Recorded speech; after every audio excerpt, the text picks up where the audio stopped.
क्या हुआ मामू? आपने करीम से बात की? हाँ बिल्कुल की। ऐसी बात की कि उसके पसीने छूट गए। अब वो तुम्हें कभी भी तंग नहीं करेगा। क्या कहा उसने? क्या उसने कोई पैसों की बात की है?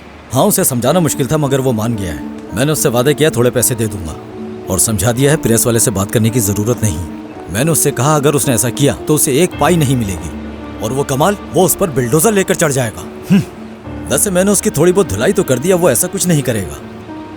अगर उसने ऐसा कर दिया तो फिर क्या होगा? मॉम पहले ही बहुत परेशान है, आपको तो मालूम है। अभी वो ये बर्दाश्त नहीं कर सकती।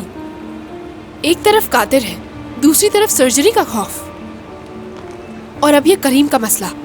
मैं भी कितनी बेवकूफ हूँ, उसको कैसे नहीं पहचाना मैंने। तुम इतना परेशान क्यों हो रही हो मेरी बच्ची? मैं कह रहा हूँ जब तुमसे कि सब कुछ ठीक हो चुका है, यानी मैंने सब कुछ संभाल लिया है। फिलहाल नरगिस अभी कादिर की वजह से गुस्सा है, बाद में मान जाएगी। अभी नहीं तो बाद में ही सही। आज के बाद सब कुछ ठीक हो जाएगा, ठीक है? परेशान मत हो, जाओ आराम करो। चलो भाई अब मुस्कुरा कर दिखा दो, चलो। हाँ आ जाओ।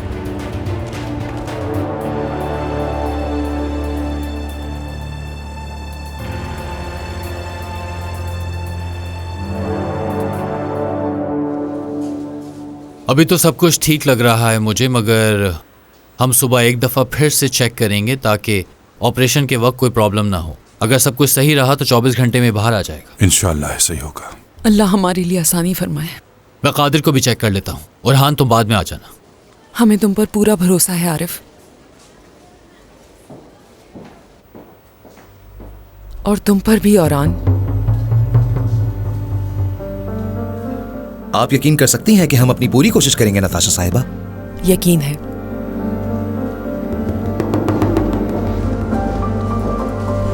मुराद, हौसला रखो, बहुत जल्द तुम ठीक हो जाओगे।